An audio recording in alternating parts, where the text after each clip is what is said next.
So mga kabilog, so bago ang lahat, date check natin. Ngayong araw is October 10, 2022 at still dito pa rin tayo sa Pilipinas. So kakababa ko lang ng MRT at papunta ako ngayon sa PUA para sa aking first training. Ang training na to ay tatagal ng 5 araw. So Monday ngayon, 5 days tayong magte-training. Yung mga pag-uusapan sa training, ang alam ko is basic Korean language basic. So tawag nila dito is KLCT, Korean Language Training Culture, ay Korean Language Cultural Training. Ayan. So isa ito sa pagdadaanan mo mga kabilog. Samahan niyo ako ngayon sa aking training. And sa pagkakalam ko bawal ang cellphone sa loob. Siguro kukuha ko ng konting mga pictures doon. Nakaka-excite kasi kahit paano andito na tayo sa stage na to na kung saan malapit-lapit na. Sana this time mapabilis yung proseso kasi malapit na mag-December at magpapasko na. Hopefully bago mag-December makaalis kami. I-update ko kayong lahat regarding sa aking pag-apply. Sa mga aspirants na katulad ko, tuloy-tuloy lang po tayo sa ating mga pangarap. Araw mararating din natin ang ating mga pangarap. Yung ibang mga kasama ko nandun na. Next ko lang pala yung aking naging school kung saan ako nag-aaral ng Korean language. Ito po yun. Ayan. Sa mga kajologs dyan, shoutout sa inyong lahat. Marami kami kajologs ngayon na mag-training. Itong damit na to is hindi na dapat kasi sa akin kasi small to, medium na ako. Medyo hirap ng akong gamitin. Pero sabi ko kahit sa first training lang, napakita ko lang yung support ko din sa school. Ayan.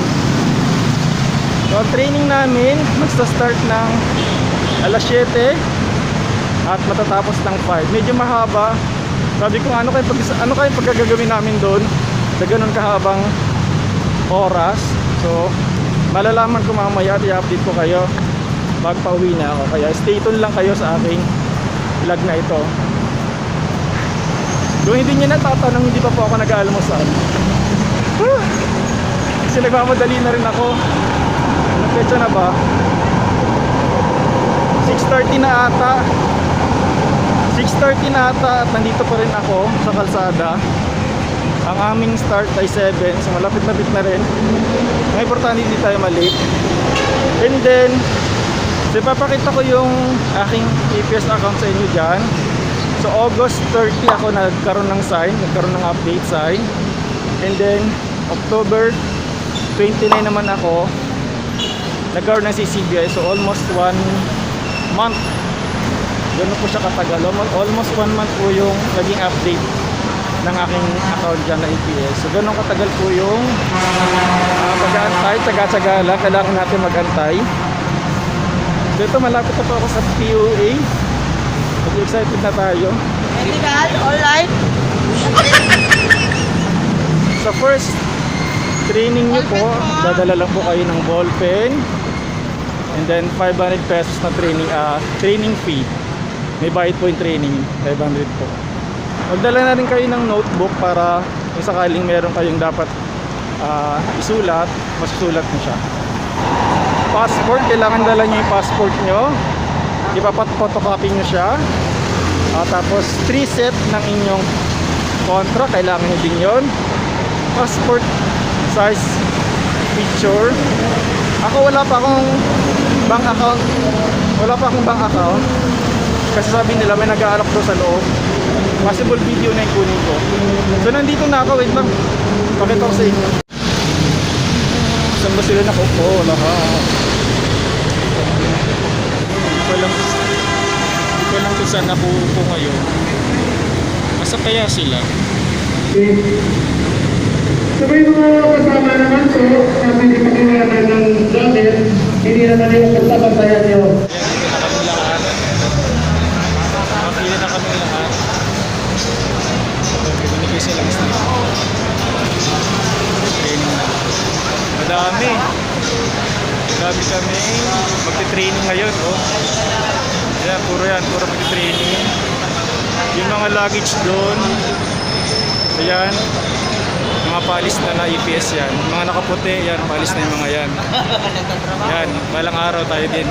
Alis din tayo dyan. Ito yung mga classmates ko. Yan, alas lahat yung classmates ko yan. Si Clinton. Kuya, ang pangalan mo? Rodel, si Kuya Rodel. Training namin today.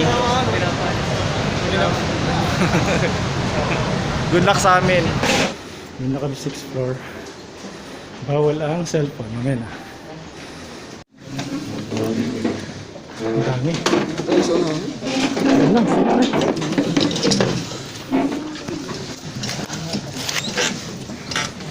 Alfonso sa Ocampo.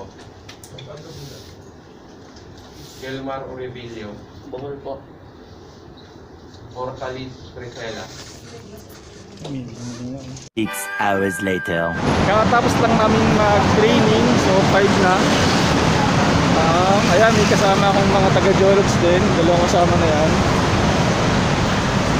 Ang napag-usapan lang namin ngayong araw is about sa mga kontrata, about sa mga sahod, sa mga benefits, yan.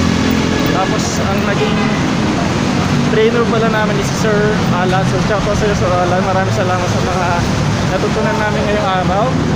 So konti na lang, ilang araw na lang, ilang linggo na lang, possible. Sana tuloy-tuloy na to, maging maayos lahat at ang ating medical. Tayo ay makakarating na sa Trida.